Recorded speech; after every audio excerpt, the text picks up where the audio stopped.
Sir મારી સિસ્ટરને છે ને ફેસ ઉપર ઘણા બધા પિમ્પલ્સ થયા છે અને એમને છે ને હેર ગ્રોથ પણ થઈ ગયો છે અને એમનું અચાનકથી વેટ ગેઇન થવા લાગ્યું છે.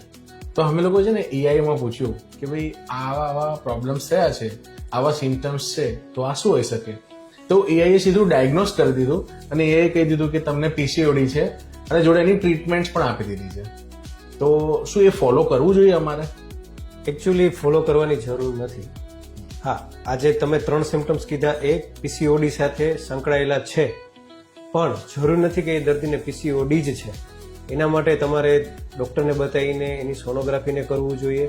પ્લસ પેશન્ટની એજ પણ એટલી જ ઇમ્પોર્ટન્ટ છે. યંગ એડોલસન્ટ ગર્લની અંદર આ સિમ્ટમ્સ આવતા હોય તો ટ્રીટમેન્ટ ઓપ્શન અલગ છે. મેરિડ કપલને ઇન્ફર્ટિલિટી એટલે કે વ્યંધત્વ રહેતું હોય તો એનો ટ્રીટમેન્ટ ઓપ્શન અલગ છે. અને જે પેશન્ટ આફ્ટર 30-35 યર્સ એજનું છે અને પીસીઓડી છે તો એને જે તકલીફ છે એ પ્રમાણેની પણ ટ્રીટમેન્ટ અલગ છે. એટલે દરેક પ્રોબ્લેમના રિપોર્ટ્સ અલગ છે, દરેક પ્રોબ્લેમની ટ્રીટમેન્ટ અલગ છે અને જરૂરી નથી કે પીસીઓડી હોય તો ટ્રીટમેન્ટ કરવી કે એને પિમ્પલ્સ છે તો દરેક પેશન્ટને ટ્રીટમેન્ટ કરવી. એટલે જે ડાયગ્નોસિસ આપી દીધું છે અને ટ્રીટમેન્ટ આપી દીધી છે એ ફોલો કરવી જરૂરી નથી.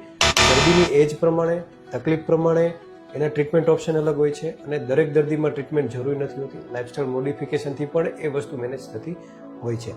એટલે એઆઈ તમને જે ડાયગ્નોસિસ આપી દે છે અને ટ્રીટમેન્ટ આપી દે છે એ ડાયરેક્ટલી ફોલો ના જ કરવું જોઈએ.